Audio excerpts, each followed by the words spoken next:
Kada probinsya sa Pilipinas ay may tinatagong ganda. At naging ugali ko na din na puntahan or bisitahin yung mga paraiso na ito.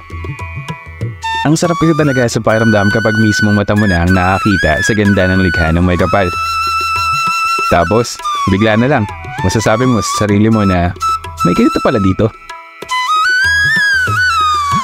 Ngayong araw, kasama ang Road Wanderers, binisita namin ang natatagong paraiso sa bayan ng Infanta. Kung bakit natatagong paraiso, hayaan nyo na ikwento namin sa inyo sa video na ito.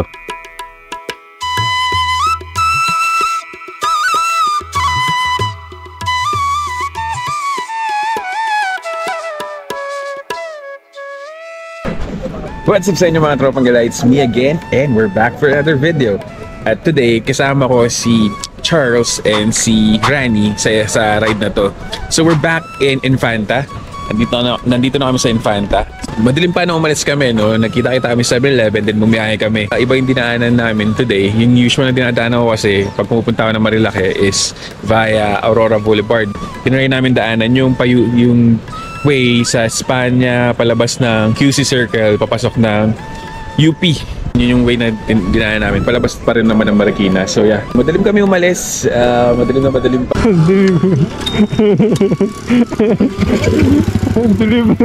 And along the way, naalala ko nga pala yung challenge ng isang tropa natin na si Andy. Kung napanood niyo yung ride namin last year with kasama ko si Rani, pumunta kami ng Kabyang Tunnel ng gabi. And nag-comment tong tropa natin na si Andy na try daw namin mag night ride sa Infanta, and yeah, natupad na gabi. Sobrang dilim and sobrang fog and nakakatakot. Hindi tayo masyadong sanay sa gabi, no? I mean, nakakatakot yung kurbada kasi alam nyo naman na hindi tayo masyadong sanay sa kurbada. But yeah, since safe riding lang naman tayo always, so yun, sobrang iba yung experience. But right now, nandito kami sa unang tulay. Pag galing ka ng Marikina, papasok ng Infanta after nung arc, yung unang tulay na matadaanan nyo, dito kami tumambay. Yun, grabe, dilim dito. Dito na kami sa main Infanta. Hintayin mag-umaga. Let's go! So dito na kami nagpa-umaga bago puntahan yung isang hidden paradise dito sa Infanta. Right now, may nintay pa kami isang tropa, bago natin tropa. Well, surprise na lang. So surprise na lang. Sana makaabot siya. Hindi na namin siya ma-chat since wala nang signal sa part na to ng Infanta. So hopefully, makahabol siya dito. Then sabay-sabay na kami pupuntahan. So yeah, we'll see kung ano pa mangyayari and let's enjoy the day. It's a beautiful morning. So tara, samahan nyo kami. So yun, nag-almusal lang kami dito sa may bridge. Ito yung unang bridge pag galing kayo ng Marikina. Paglagpas yun na Infanta Arc. So ngayon, didiretso na kami. Pupuntahan natin tong isang natatagong paraiso dito sa Infanta. So tara, let's go. Swagger down the street with your red lips and funky beat. You better hold your head up to the sky. I'm gonna roll with you till the day I die. Ay! Mapag pa, mapag! Hey, swing those hips around. Can't stop, roll back down. My ladies, short, tall, thin or wide. Yun, so nandito na kami sa mga apat na tulay. Ayun yung Pinlock Falls, so pasok dyan. Pero look at the view. Napakaganda. Ganda. Sobra. Solid. Pero yung biyahe natin, forward pa. Mga ilang kilometers pa. Bago tayo makarating dun sa hidden resort dito sa Infanta. Grabe yung fog, oh. And it's 7 AM. 7 AM na. Mapapatigil ka talaga sa mga sa mga tulay kasi ang gaganda ng scenery. So let's go.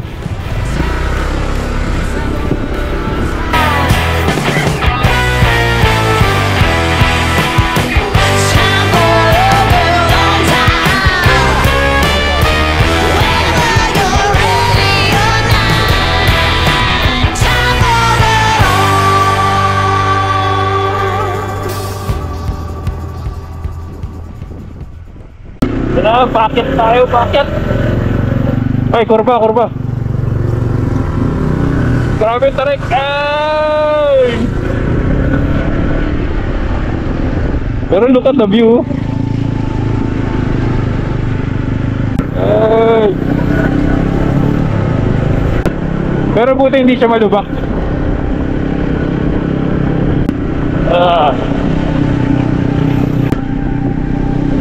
Basa. Ngayon, putik yung ano, kaliwa. Sementado kayo. Ito na. Ay. Oh, paputik.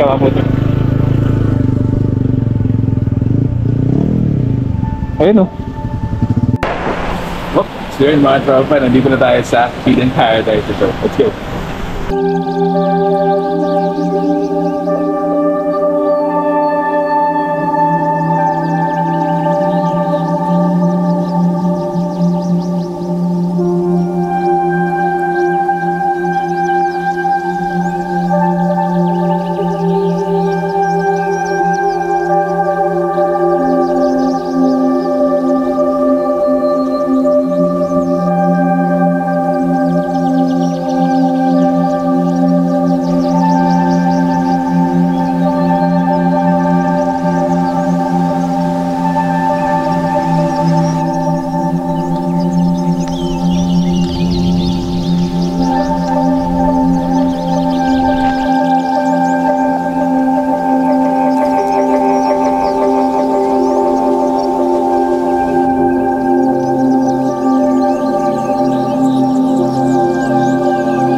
So yun, nandito na tayo sa isang Hidden Paradise sa Infanta. Kaya ako nasabing Hidden Paradise kasi yun talaga yung title niya. So, this is Hidden Paradise Resort.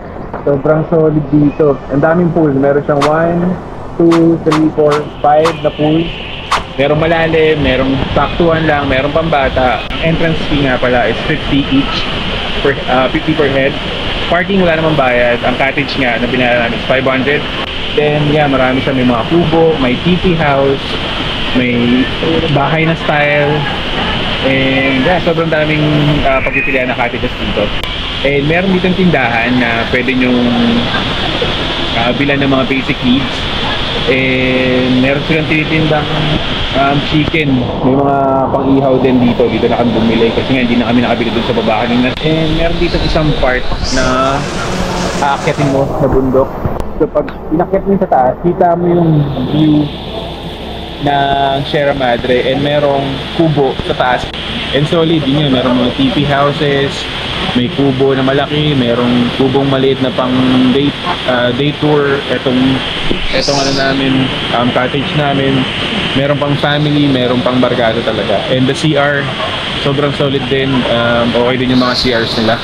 Try lang natin yung tubig ngayon para ma-experience natin yung lamig. So tara, let's go. Ang lamig! Ito yung malalim. Malalim mo. So tara.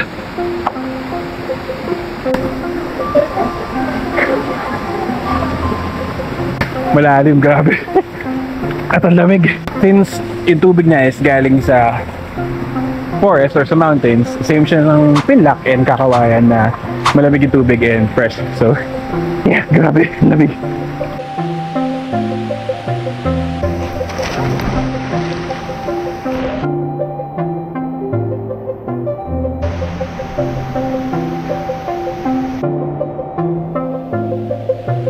Lamig. So, ito yung pool. Doon ako naliligo kanina sa baba. Ito yung part na nasa taas. Hanggang baba ko lang siya. Yung lalim. Mas malalim yun dun sa kabila kaysa dito. Then meron din silang pambata. So lahat ng tubig galing doon, pababa, pabalik sa bundok. Ay, sa river. Bundok tuloy. And show.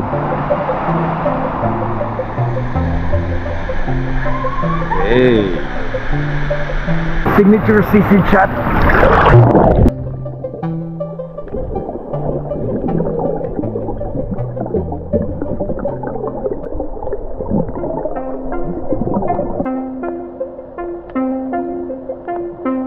Dumating na isang tropa.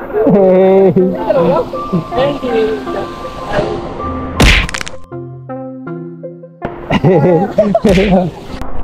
So yun mga tropa, dumating na yung bago natin kasama, yung motivation. Yes. So yun, yung una kasing dapat magkikita tayo sa Gulod. Kasi di ako nakasama nun, dalawa na sila nito. Siyempre, dapat. Oo, so yun, finally nakasama natin siya, no? So yeah, enjoy na namin yung gabi. Ay, umaga. So right now, mag-prepare lang kami ng food. Nakakain ng tanghalian. Then yeah, we'll see kung ano mangyayari. So let's go.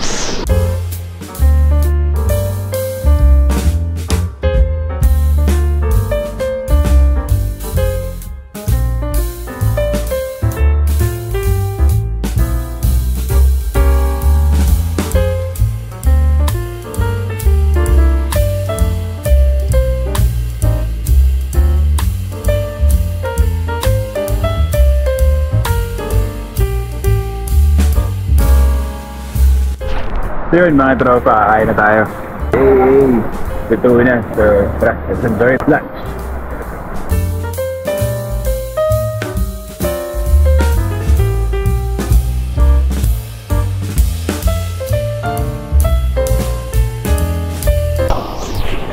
So yun, sobrang lamig dito talaga. Sobrang presko ng tubig. Kaya grabe. Iba-iba talaga yung mga falls dito sa Infanta. This is the third place na napuntahan natin dito sa Infanta maliban sa Pinlac, sa Kakawayan. Isa tong hidden resort, hidden paradise resort na pwede nyo bisitahin dito.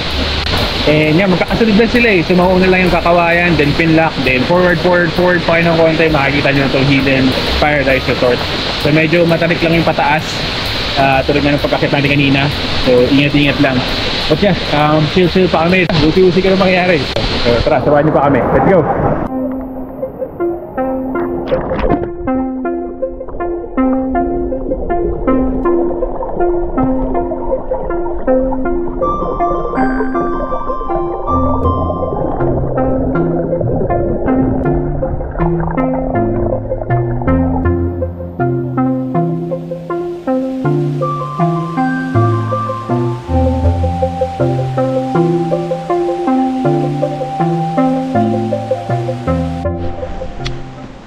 Nakakapagod umakyat.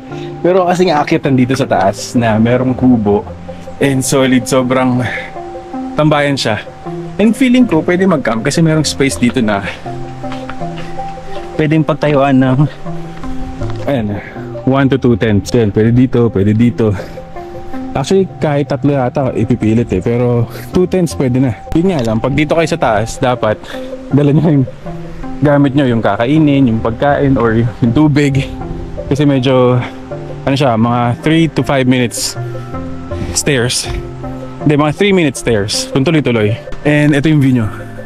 Sa umaga. Grabe yung fog dito. And view of Sierra Madre Mountains. Ito yung kubong tambayan. Ito yung way pababa. Dun sa mga pools nila. Pwede pa isang tent dito bago makyat dun sa tambayan na may kubo. And dun sa kabila yung may, pwede ka magtayo ng tent na dalawa pa. Pwede dito. Yan, ito yung hagdanan. Pababa. We'll see. Let's go! So yun, nakapag-bihis na, no? Naka-ready na, naka-gear up na. Napasok na lahat ng gamit sa motor. So pababa na kami ng Manila. Pero dadaan muna kami ng Victory Peak since nagpaplano kaming mag-camp doon one of these days. Araw, sobrang solid. Binigyan tayo ng magandang panahon ngayon ng pag-akyat natin ng Infanta. Hindi tayo nila, no? This is the first time. Samahan niyo pa kami sa mga dadaanan pa namin nyo. May mga side trip pa kami gagawin. And yeah, we'll see ka na pa mangyayari. Let's enjoy the day. Let's go! Yun, pababa na, no? Let's go! Medyo rocky road ng konti. At matarik. Ay!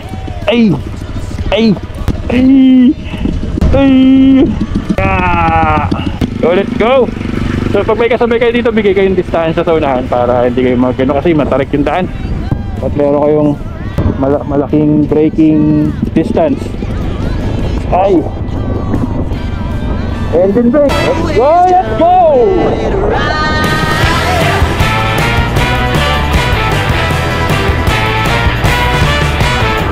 One by one, billion by billion, and holding up half the sky. Raise your hand if you're ready and willing. If you know it's time. Mga tropa, nandito na kami sa Victory Peak. Ito yung campsites. Ito yung parking lot nila. Na-check na nung dalawa, ni Cha tsaka ni Rani. Camping site dito sa KM105 o dito sa Victory Peak. Tuloy-tuloy na kayong pababa, no? Siguro dadaan lang kami, bibili na. Siyempre, usually nandito tayo sa Marilaki, bibili tayo ng suman, pasalubong, and dire-diretso na. And si Kamotivation is hihiwalay na sa amin sa may Sampaloc Road. Grabe yung view dito, oh. Tignan nyo naman yan, napakaganda. Tapat lang yan ng camping site. Yan, baba na kami. Let's go, let's go! So yan mga tropa, no? Nag-iwalay na kami. Lumipo na si Kamotivation. So pauwi na siya. Kasi ang way niya is Palaguna. Lumipo na siya sa may Sampaloc Road, no? So tayo, dire-diretso na tayo. Siguro may madadaan lang tayong suman. Bibil tayo para pasalubong kay Cathy. But yeah, sobrang solid mga nangyari today. Na try natin mag-night ride as a challenge from Andy sa Infanta. Then nag-spend tayo ng araw natin sa Hidden Paradise Resort. Lalo na ngayon, magmamalapit na yung summer. Sobrang solid puntahan yung Hidden Paradise Resort dyan lang sa main Infanta. So marami kayong choices dito sa Infanta. Kakawayan, then Pinlock, then the Hidden Paradise Resort. But yeah, sobrang salamat kung umabot kayo hanggang dito. Please like, comment, share, and subscribe na rin sa channel kung mahilig kayo sa mga travel vlogs. Or if you like this type of vlogs, subscribe na rin kayo kay Tres, kay Sonen, and kay Charles, Journeys of Lumibaw. And sa bago nating tropa, matagal na kaming gusto mag-collab nito, si Kamotivation. So ilalagay ko na lang lahat sa description. Please subscribe to them. And subscribe na sa channel kasi pare-parehas tayo ng goal dito, no? Mag-travel and you know, check places na maganda dito sa Pinas. So again, maraming salamat kung umabot kayo hanggang dito. Thank you. Ride safe sa mga nagmumotor. God bless and I'll see you on the next video. Bye!